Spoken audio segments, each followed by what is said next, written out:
3 or 57312. You can also WhatsApp call 1-869-669-7312. And don't forget our Magic Jack number 917-460-2187. Every Friday at 7 a.m. we bring you out of the shadows and into the light. Sponsored by Eureka Health Services in collaboration with 2020 Vision Radio.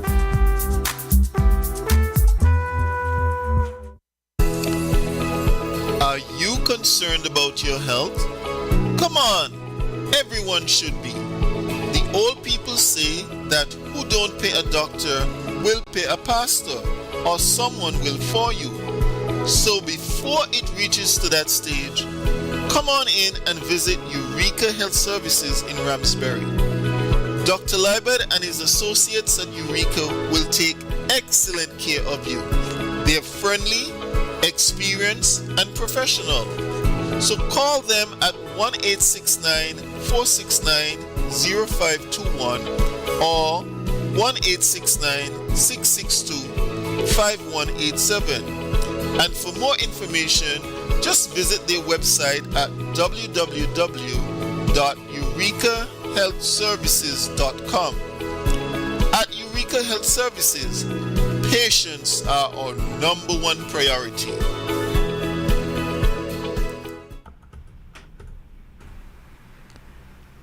Hello, good morning, everybody. Good morning. Good morning, good morning, good Yes, morning. happy Lavinia and 1st Zoe. of December. Yeah, A new month yeah, full with new blessings, right? Definitely. lots of activities this month. Yes. Today is World AIDS Day. Yeah, today's a Yeah, very big celebration. day, isn't it? Very Yeah. big day for World AIDS Day. So good morning, Dr. Laiwe. Good morning, morning. Zari. Yes. Welcome to our show, listeners near and far.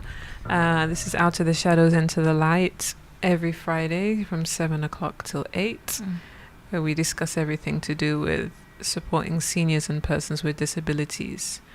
And we're very happy to have you on the show today. Indeed, and we're glad to be here.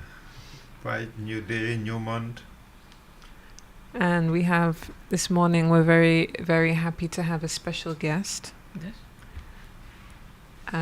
who's going to be joining us for a great conversation. So we're just going to allow her to come onto the chat and engage with us. Yes, in the meantime, let's start off with a word of prayer. Dear Father, thank you for allowing us to be here another Sorry. Dear Father, thank you for allowing us to be here another Friday morning and put our program. We bless everyone who is listening, and we want to thank our guests for joining us today. In your name I pray, amen. Amen. Let's see. Hi, welcome, Ren. Good morning, Ren. Good morning. Good morning, man. Like the nick of time. So let's see if we can. Good morning. Good morning. Good Good morning. morning, Udali. Udali. Good morning, everybody. Good morning and welcome to the show. How are you doing this morning?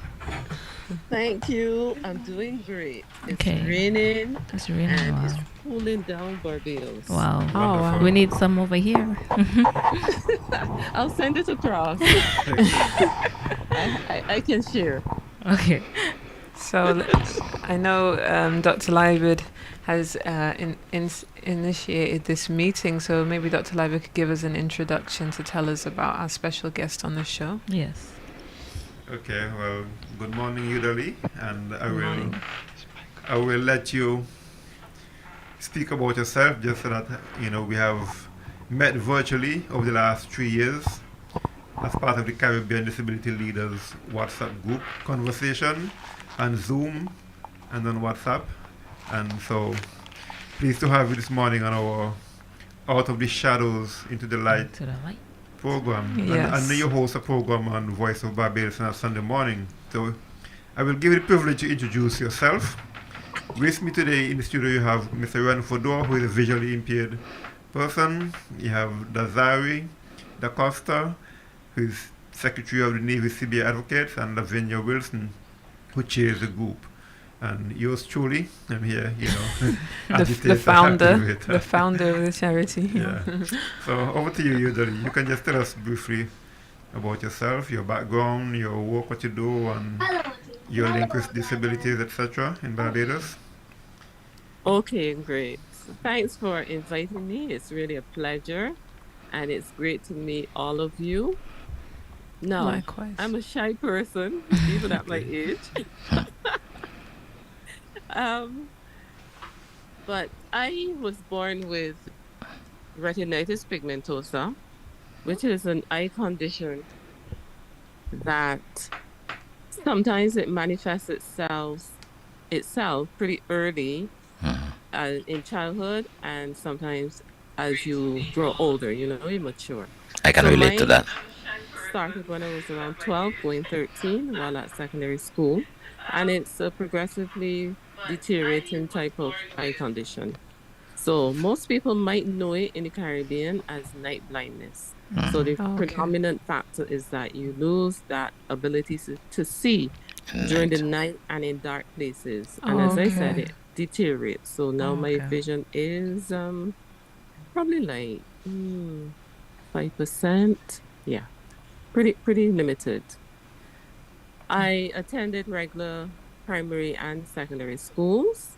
I didn't really have any difficulty reading or anything. My vision issues really started like when I was in my 20s. And then I, after leaving school, I did quite a few things in terms of maybe doing some self-employment type of work where I was a salesperson for Amway products and that type of thing. Didn't Yeah. particularly enjoy it because I'm not a salesperson in that arena. But I would say later, I always wanted to be in the helping profession. So I wanted to be a nurse at first, but then recognizing the severity of my eye condition, I chose not to go into nursing. And I then pursued a bachelor's degree in social work. And after completing my social work degree, it took me a little while to get into the heart of social work. But during the period before I landed this job with the government of Barbados as a social worker in a poverty alleviation program, I worked as a counselor with persons with disabilities, mainly in the area of sexual and reproductive health. And I have been also very active from 1989 with Barnard, which is a cross disability group made up of persons with all types of disabilities, as well as persons without disabilities. So it's a mixed group. Yeah. But, we've done work over the last 40 years to advocate and represent disability. And I am thoroughly enjoying my work with the government, working with families, predominantly families who are living in poverty, and just seeing the transformation as you work with them and they're moving from mindset of being impoverished into a different mindset of yes, there's hope, I can do this, I can retrain myself, retool my skills, and really set themselves some new goals and work with building better relationships with their families and so on. So I am really enjoying it. That's amazing. Yes, that's you've given us so much information. I wanted to find out, maybe you can tell us a bit about some of the challenges that you may have come across in Barbados. Particularly dealing with persons with disabilities in terms of rehabilitation. Yes, I think sometimes we look at rehabilitation more in a medical context. You must go and have physiotherapy, occupational therapy. While that is necessary, we also need to look at the psychological, vocational type of rehabilitation. And I think that is really critical for the person to benefit even more from the physical and occupational therapy. So usually, you've been around us and you've been around, the social model, the medical model, and we are promoting community-based rehabilitation. What has been your impression, your feedback on that strategic approach towards rehabilitation of persons with disabilities? Well, CBR is necessary in the Caribbean. Yeah. Whether it is in a large island like Guyana, Jamaica, or a small island like Nevis, Barbados. Because there are persons with disabilities, there are elderly people who are unable to get out, use the regular transport, and might find it unaffordable to hire the special transport. So CBR is useful where we can go out to those individuals and work with them in the community. And CBR can also help in rebuilding those communities that have become disconnected. So CBR is vital. And I think sometimes because we hear the word CBR, community based rehabilitation, again, like some of us, sometimes when we hear rehabilitation, we think of medical models. We need to show people that it's really a community based type model approach that is being used and can benefit not just the individual and their family, but the wider community because everybody is involved. Definitely, everybody's involved, and everybody will benefit Mm-hmm. from the different resources that are put in place. Usually, in terms of the UN Convention, not to cut off Lavinia, but how do you see rehabilitation and CBR and all that we are doing lining up with the UN Convention? And it's a big conversation going on around the globe at this stage. So maybe you could give your perspective over the years with the UN Convention and all these different agendas, SDGs, leaving the one behind, and CBR, how all these are tied in. Well, for me, they're all tied in because in social work, it's really about problem solving. It's about using the tools that can benefit the individual, the family, the society.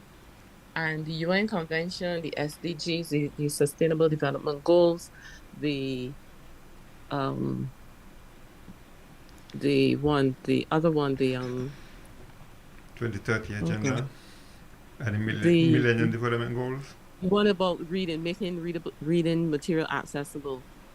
The Salamanca's, I don't Salamanca, remember the name of Salamanca, it now. Salamanca Declaration.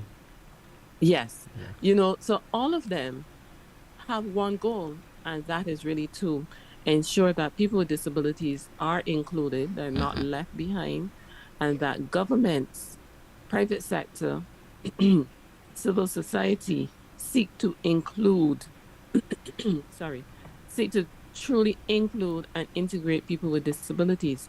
So CBR is all part of it. It's how we in the NGO sector, the government, the private sector view each instrument and bind them together, blend them together.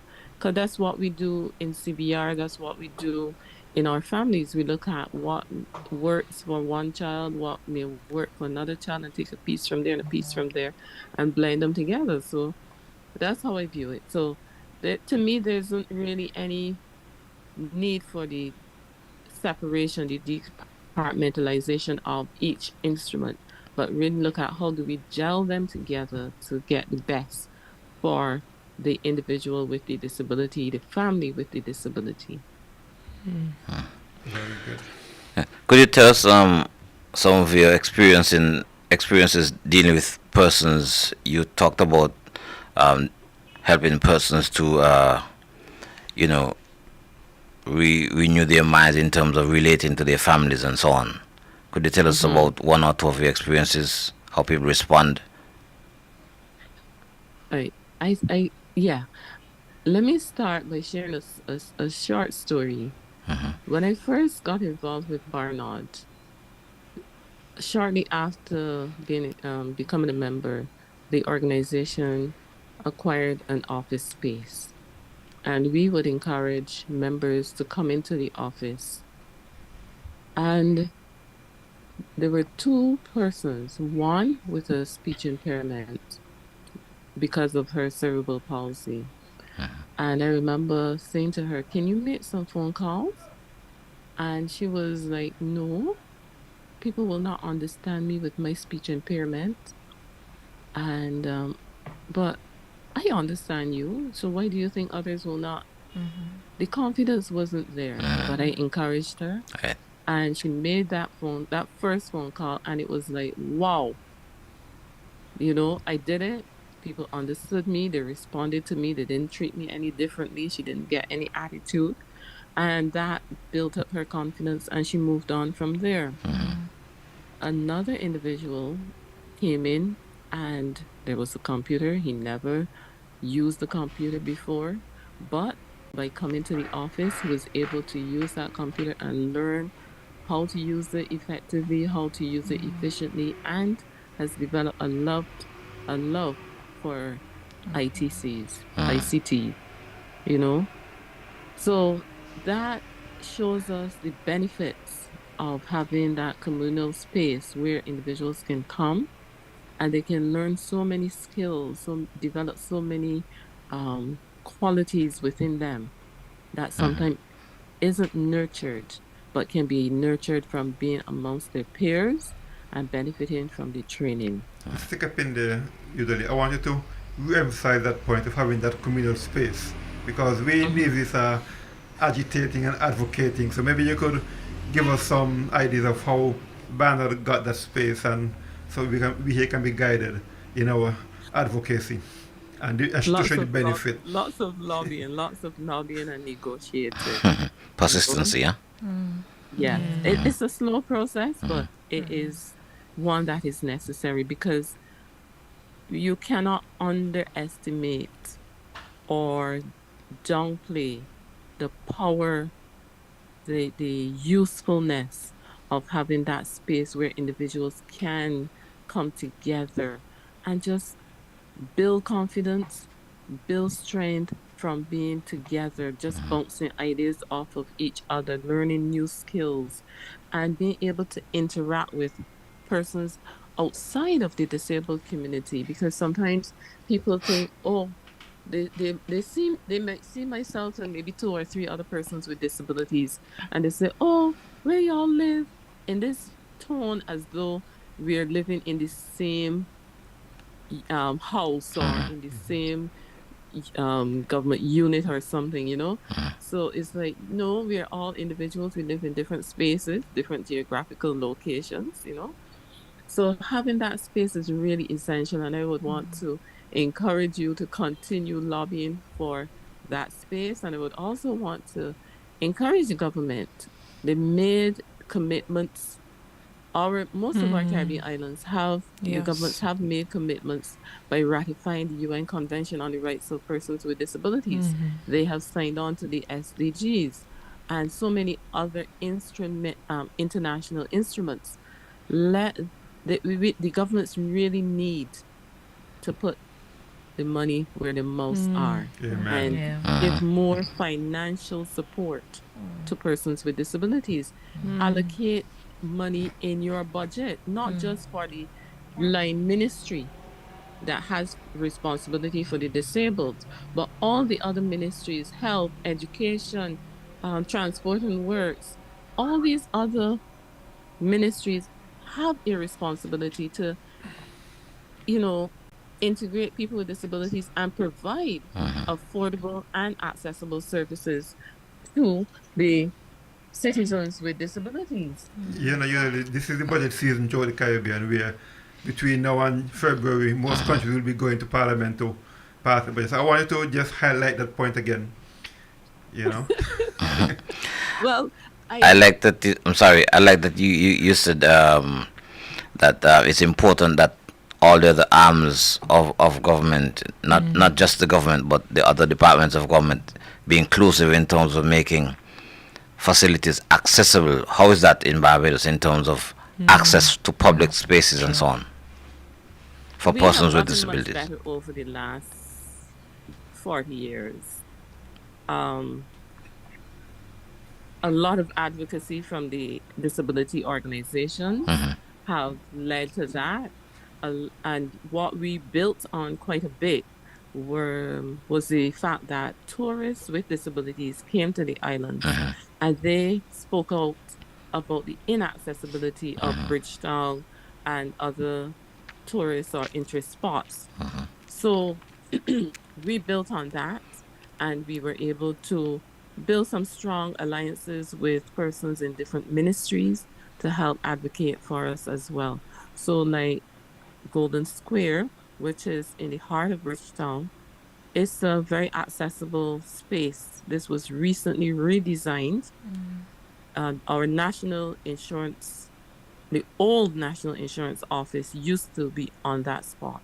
It was demolished and it was created as a space because the late one of our national heroes too would have used that space to advocate for the poor people in the 1930s. So that is very accessible. It has the ramp, it has the low area. There's a wall with all these surnames of Barbadian families, and that's tactile, so the blind can take their finger and just spell out Mhm. the names. So it's really getting better. Many of our parks and beaches are again being created with accessible spaces. So there's um, the beach wheelchair that you can access and go into the sea if you're a wheelchair user or persons that have mobility issues. Um, yeah, so quite a few of our spaces are now very accessible. And that's because a lot of organizations representing the disabled themselves as individuals, Mhm. advocated for greater access. Some wheelchair users refused to be lifted upstairs or downstairs. Therefore, it meant that the hotels, the restaurants, and so on had to make their facilities more accessible.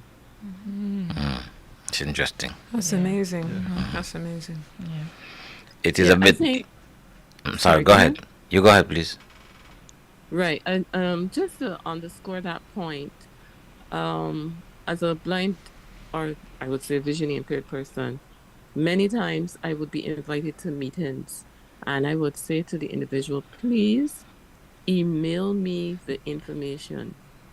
And sometimes they email me an image, a JPEG Mhm. image, and I'm saying, no, I cannot read this. So you need to put it in an accessible format. Yes. Either you put it in a Word document or a PDF. So simple conversations like that Mhm. break down many of the barriers and allow persons to start thinking of, yes, if I'm going to invite the blind, I need to make the information accessible. If I'm going to invite persons with mobility challenges, they need to have the um, accessible entrance bathrooms because it's okay to have a ramp at the entrance or even at the back of your building and they can get in. But then if they need to go to the bathroom, they will have to either wear an adult brief or just hold their urine until the meeting is ended. And that's not healthy.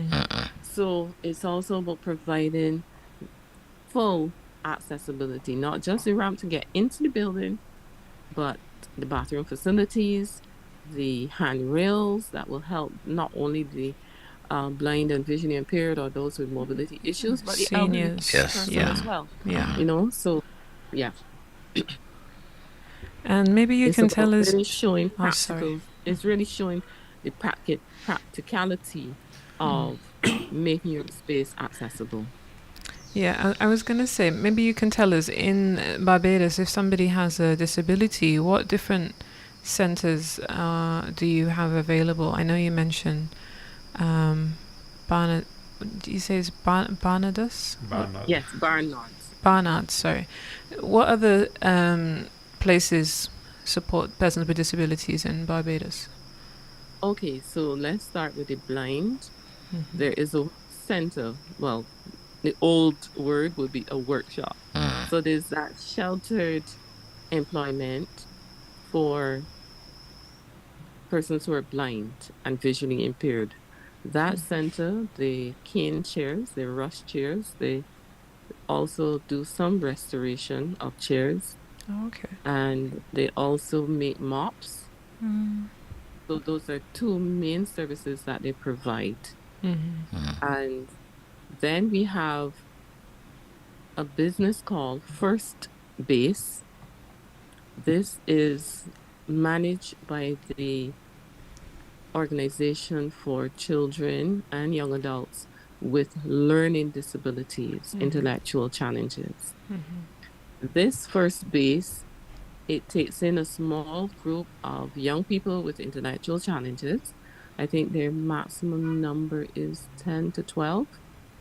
And they teach them how to do certain culinary skills.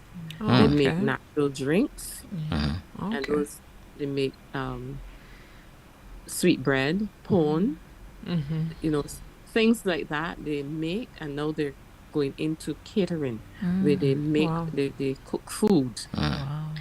So these young people, they have supervisors who would guide them and show them how to do these things. Grate the golden apples, grate the coconut, and so on. So that is located in one of the tourist belts, St. James. So they're able to reach tourists and make good sales. They sell to locals as well. So First Base is really good, doing excellently. Then we have the Challoner School and Center for Creative Arts. So again, this is a center located in the center of the island, St. Thomas, and it's catering to children and young adults with intellectual challenges. Some of these individuals also have some physical challenges, and they're taught basics so that they can function within our society. The young adults are then trained in woodwork, so they make ironing boards, stools, wood. Some of the woodwork pieces. They also do natural juices, and there's something else, but they're into again providing this service for the public. Oh yes, they do like cosmetic bags, hand towels, kitchen towels, these type of pieces, and they would usually have an exhibition, and you can come and see as well as purchase. So these are the three main centers. I think I'm missing someone, but it will come back to me. But Yes. these That's quite a centers lot. really. Yes, that's a lot. Yes, Yeah. that's admirable. It's impressive. Very impressive. Yes. And yes. So I think it helps particularly the underrepresented group of those persons with intellectual challenges to benefit from stimulating work, Activities. not just sitting at home with nothing to do, but they go to these facilities and they're able to learn and earn. So they're Yeah. working and they also earn payment from it. So Right. they're not just volunteering, Okay, let's just change gear a bit. We are celebrating 16 days of activism. Can you tell us about, tell the audience about those 16 days and where the disability movement fall into that segment of time on the annual calendar? Yes. Well, the 16 days of activism focuses on gender-based violence, domestic violence. And we do have that within the disabled community. So the Bureau of Gender Affairs, that's the government department here in Barbados, they include and put the spotlight on women, particularly with disabilities, and some of the abuse that they experience. I know the British High Commission here, they're also having a panel discussion next week, again, focusing on gender-based violence and persons living with disabilities. So there is some focus, and our Business and Professional Women's club, again, they are not specifically having an activity, but they do include the topic in their conversations so that we're getting a wider um, acknowledgement that women with disabilities are and have been experiencing domestic and gender based violence. The Barnard, we are actually partnering with a university out of Toronto, and we'll be conducting some research around domestic violence, intimate partner violence with um, women with disabilities. So it's two focuses. One on the women with disabilities experiencing it, and then women who acquired disabilities as a result of being abused. And one of the challenges though I find when we want to talk about violence, abuse, is that persons are still hesitant to come forward and share their story or to seek help because they're afraid. They're still very much afraid of being victimized or being ostracized, living in small communities. I was gonna ask you, what is um, the feedback like in terms of persons with disabilities? Are they unified in terms of agitating for what they want or what they'd like to see to make them more comfortable or more independent, or like in the case of persons not coming forward, like you just said, because of fear, they're still finding themselves kind of, sitting back and wanting somebody else to do it for them, or are they willing to come forward and agitate for their own rights? Well, I would say in Barbados, the persons with disabilities are agitating and coming forward. There is, I would say, like everywhere else, there are some differences of opinions in terms of what is considered priority areas. So for some individuals, it's really about transport because they are boxed in, they're shut in, unable to really go out for basics, and missing medical appointments or dental appointments or other types of important appointments, or even simply going out to socialize. So that's where the CBR can be again useful because you're building relationships with people within your communities that can assist with transport, you know. But I would say overall, there is that urgent feeling by persons with disabilities to continue to lobby and advocate for greater resources, for more support in being able to live independently and comfortably. So I would say that for us, transport is one of the major issues that we're still continuing to advocate for, despite the fact that the government recently brought bought a fleet of electric buses, and they're all equipped to carry one wheelchair user, one wheelchair passenger. Wow. Right? We do have a caller ride service, which is a service provided by the Transport Board here in Barbados, and persons with disabilities can call, make a booking to be transported from their homes to the hospital, to dental appointments, to work and so on. However, that service it has a small fleet of buses, and therefore the demand is greater than they can provide for, but it is still an extremely useful service. Of course. The National Disability Unit, which is the government agency responsible for disability, they also have 2 wheelchair accessible vehicles, and this add to providing that service for persons primarily for medical appointments. So transport is one major issue. Recently, we had some town hall discussions around education reform, and persons with disabilities were very vocal, particularly the deaf and hard of hearing. They were speaking about The fact that we only have one school for the blind and deaf. It's called the Irving Wilson School, and it's a primary school, but the children remain there until 16, 18. Wow. So there's call for reform in that area.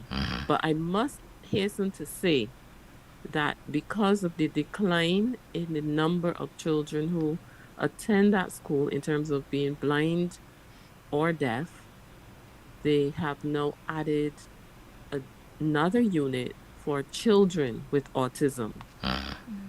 So teachers are providing, those teaching services for children with autism.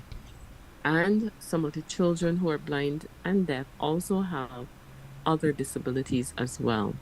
So And that in itself presents a challenge in, how do you work with these young children to make them functionable within society? Yes, I was just gonna ask you, how do you cater, if at all, for persons with multiple disabilities? Like if you have somebody with, many challenges. Yes, they're working, and this is a work in progress. And I must give credit to the teachers and the principal for doing a superb job in helping the children to maximize their potential to really do the best they can. What I find is a major challenge still is some parents, not all, some parents are in denial and take a while before they release the children to really benefit from the services that are being provided. What's your take on that? Why you think this happens? Yeah, I was gonna ask that question because we have the same problem down here, which in the children with disabilities are shut in. The parents don't really want them to go anywhere. I think several things. One is sometimes women feel very guilty about having a child with a disability, as well as fathers. And there may be some blame. There may be self-blame. There may be the father blaming the mother blaming the father, having this child with disability. You who made me have this child with disability type of thing. It's your genes.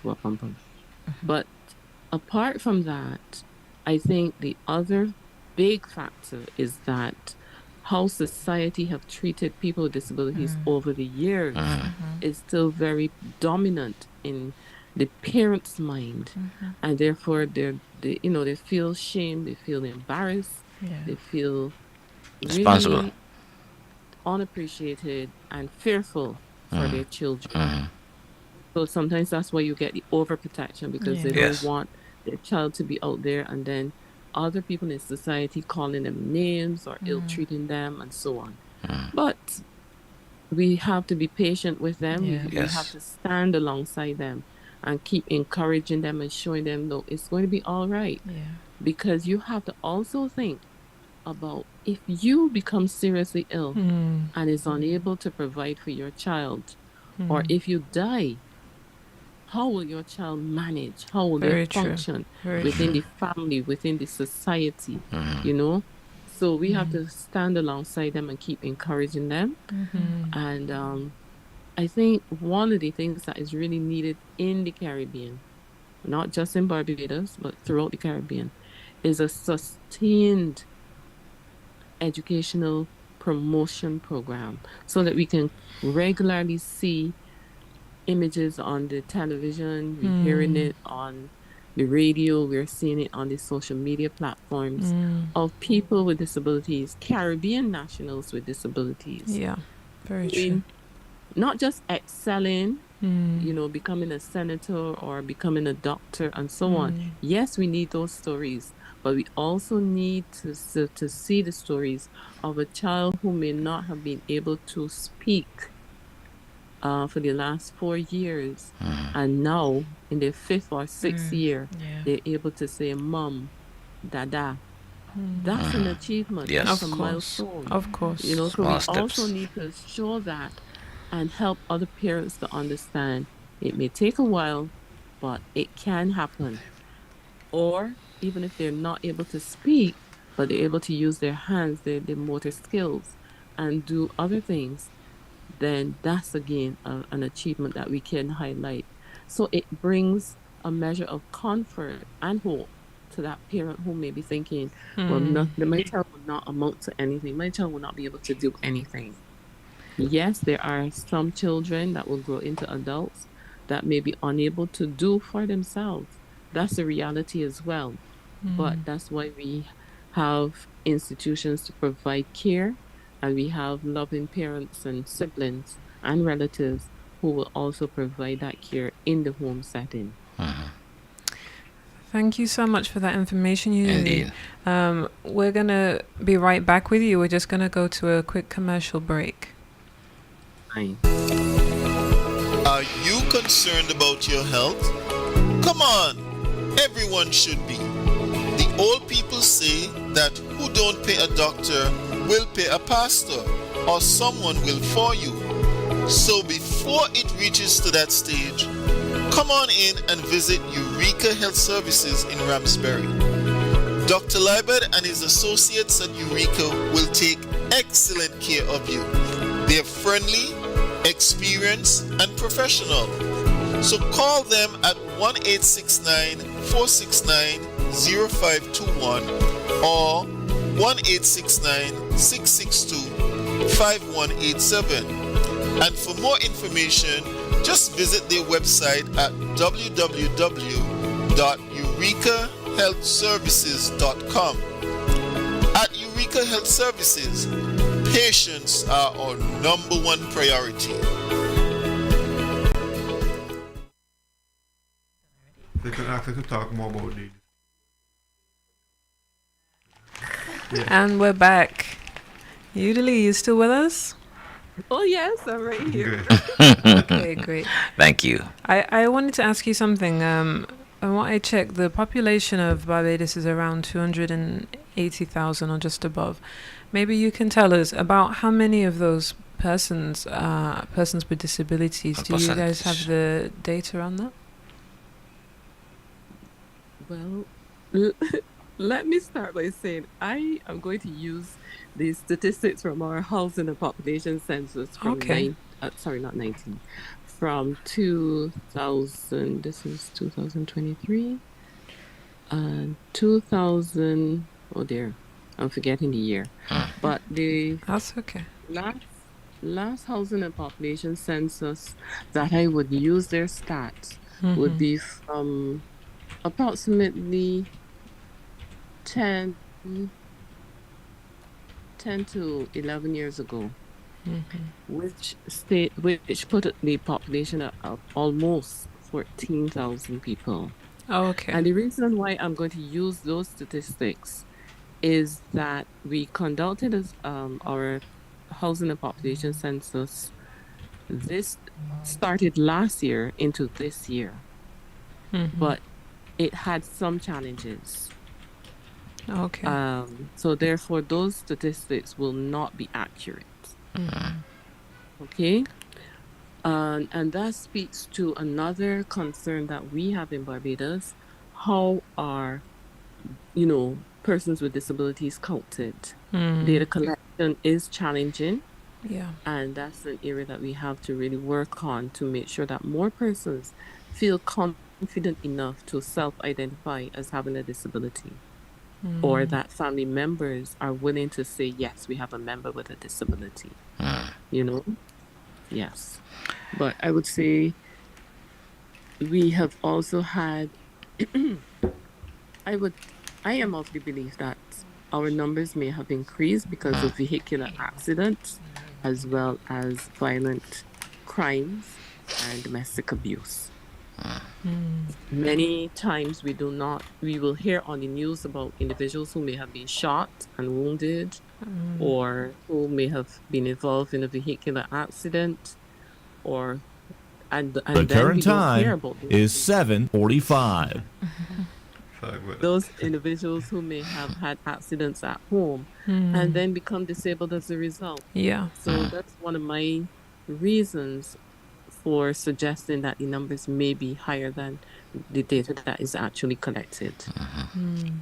That's the thing. When we think about disabilities, a lot of the time, people just tend to think about something you're born with, or maybe a Yes. condition you develop. But it could be from an accident, as you mentioned, or it could be from an incident, something that happened, and it just completely changes your life. And we don't know what the future holds, so it's so important that we make sure we put those things in place for persons with disabilities, because it benefits the whole community, and a lot of the times it benefits seniors as well. So Correct. we all stand to benefit, really.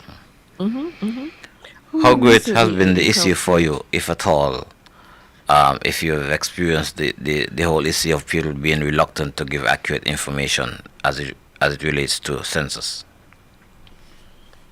I think overall, I think persons, not just people with disabilities, but Caribbean citizens seem to have a challenge, Across the board, huh?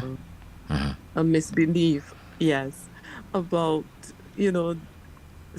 data gathering, Personal Personal information. information. Yeah. Yes, they feel government is going to use it against them, Right. and a whole set of other misnomers, But it is essential, and we see it as civil society organizations where international donors are asking for statistics, Yeah, of course. so of that they are course. able to equate Impact. their donation to helping a necessary population.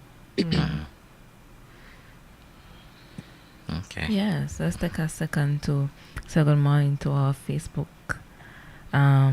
Gwen Williams, thank you for joining. Good morning, all. Seeing that beautiful decorated tree makes me want to come home for Christmas. Good morning, Gwen. Good morning to Elvia David. Thank you for joining. And good morning to Nelsie Aliba. Good morning, team. Thank God for a new month, new day, new life. May God bless you and your loved ones with peace, love, and a new hope. This is the season to be jolly.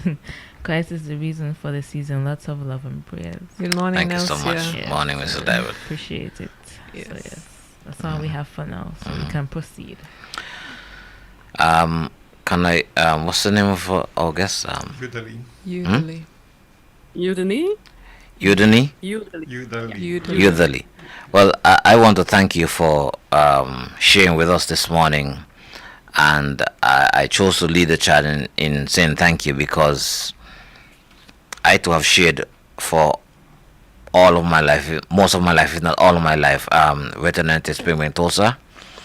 Okay. And for me it wasn't in my 30s, so I too was able to go through high school and all that with all its challenges and so on through normal school, right? But certainly I'd like to have a further conversation with you in terms of some of the challenges that you may have had and how you have dealt with different stages of your Okay. life and so on. So I hope that we can have a further conversation. But I'd like to commend you for your role in society and in social work, and how you have taken life by the scuff, as we say, and ensure that you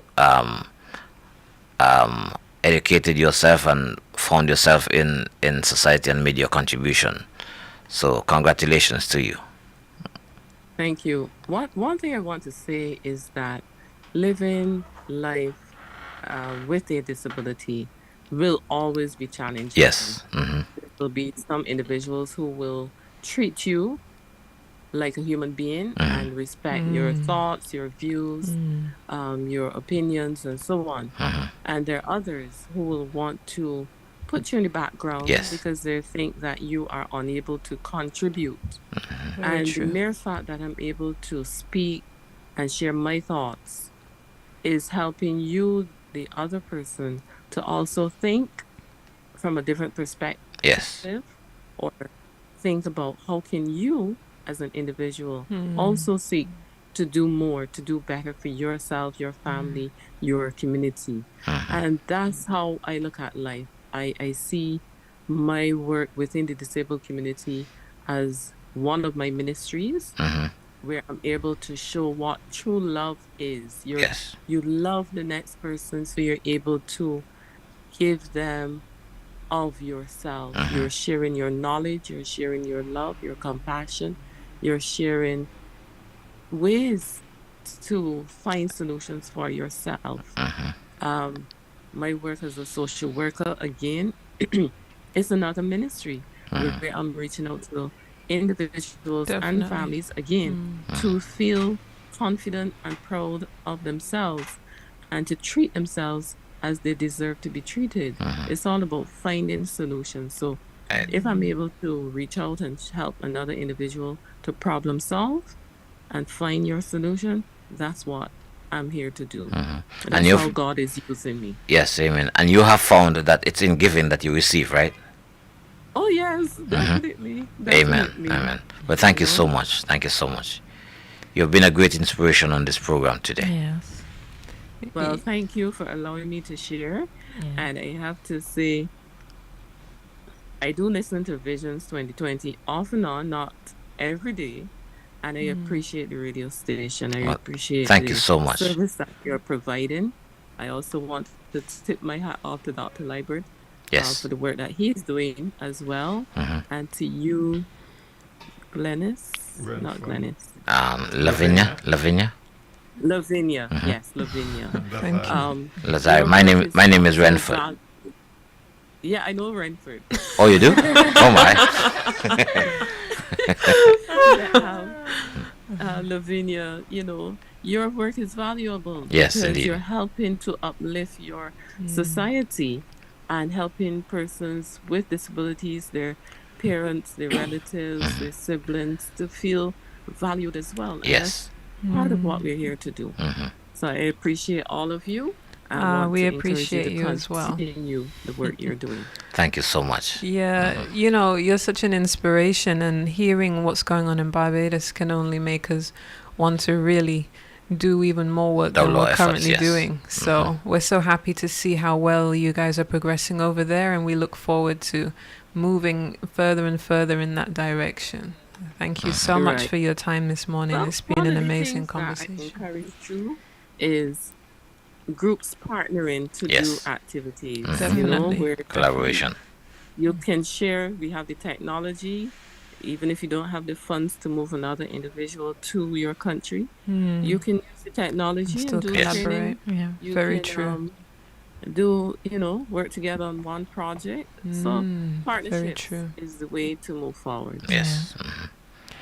And thank you for your willingness to partner with us in terms of communicating and dialoguing, on different issues. Because we are Caribbean people, so we have a lot of similarities, right? So Similar Yes, similar very much struggles as so. well. yes. Yeah. But the one where I want to leave with persons with disabilities, be brave. Yes. It's difficult. The journey is difficult and challenging. Life But on a if we're whole. brave and if we're bold, we can step out. I will share with you, when I went to university, I didn't possess a laptop. I didn't possess a computer. And at the time when I went to university, it was 250 Barbados dollars to pay, 125 US dollars. And I said, Lord, I don't have the money. I don't have a device, but I'm stepping out. I'm going. And I went to class that first evening, and I met a young lady that I had gone to the community college with, and her husband would collect her on evenings after class, and she would give me a ride home. Another friend paid my tuition fees. Amen. So I'm Wow. saying that step by step, Yes. we have to come out and just move in, as we would say, in blind faith. Yeah. You don't know what will happen. You don't know who God will put out there to assist you, but you have to be bold and step out. Yes. You may be quaking inside and feel you don't have the confidence, but that confidence will come by going out there and doing what you intentionally want to do. Yes. Yeah. The support will come. Yes. So I want to encourage my peers with disabilities in Nevis and St. Kitts, Yes. Antigua, wherever they're listening, be bold and step out. Someone will be there to hold your hand Yes. and walk alongside you. Thank you very much. It's an echo of Dr. Leibert's philosophy. I mean, we keep saying no one would know what you need unless you agitate. You have to say what you Correct. need. We're not mind readers, and if you don't put your hand up, no one would know that you want to go someplace. So thank you very much for that. That is very encouraging, and we're all human beings, and we have the same, basically the same needs all across the board. So thank you very much for communicating that, and we admire your strength and your tenacity and your willingness to share, and we're so proud of your accomplishments and wish you very well.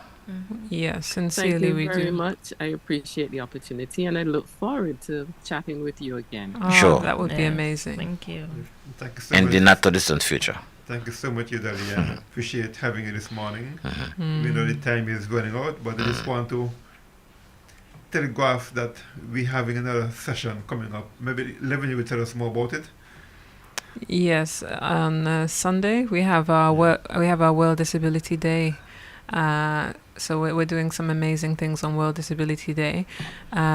We will be on 2020 Vision during the time of 4 till 6. So we will be joining Lofton Pemberton on his show, and we will also be using members of the church and members of our charity to distribute messages about NEVA CBR during the church sermon.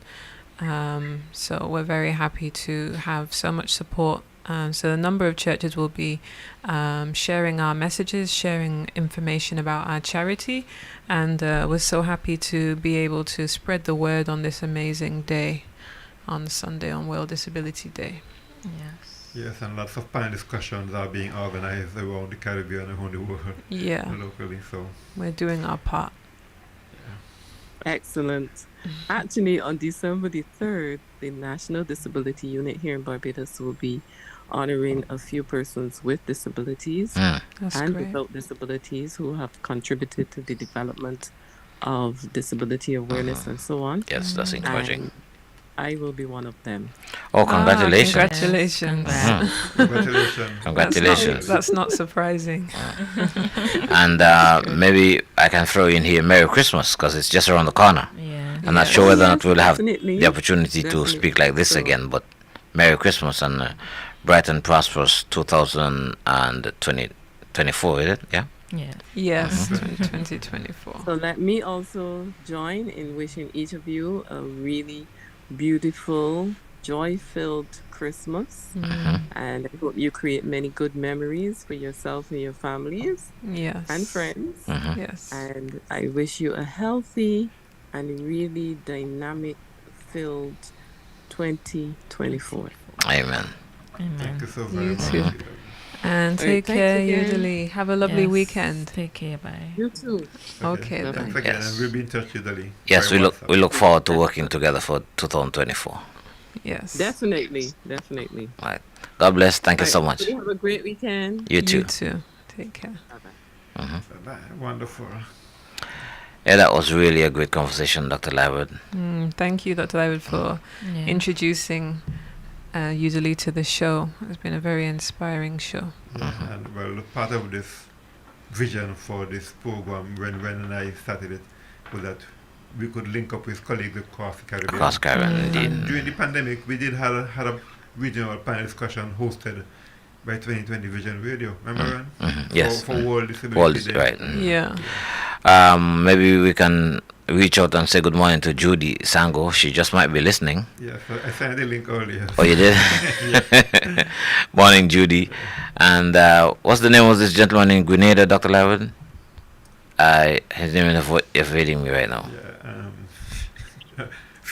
Jamal Philip. Yeah, Jamal. Jamal Philip. Yeah. Jamal, I don't know if you're listening, but good morning to you. And, well, all our colleagues all across the Caribbean, wherever you happen to be listening, because sometimes people just, stumble on the radio station. And we'd like you to make it a part of your day, part of your week, part of your life, and listen, especially on Friday mornings when we come to you with Out of the Shadows into the Light. And thank you very much, Dr. Labert, Yes. for being not only persistent but consistent in terms of coming forward with ideas and programs to assist And persons with we're out of disabilities. time. Yeah. We're out of Yeah. time. Have Have a a blessed lovely weekend, weekend. everybody. Okay, thank you. We're out of This time. 2020 Vision Radio Newscast is See you sponsored next by week. Orange Enterprises. Stay tuned for the news.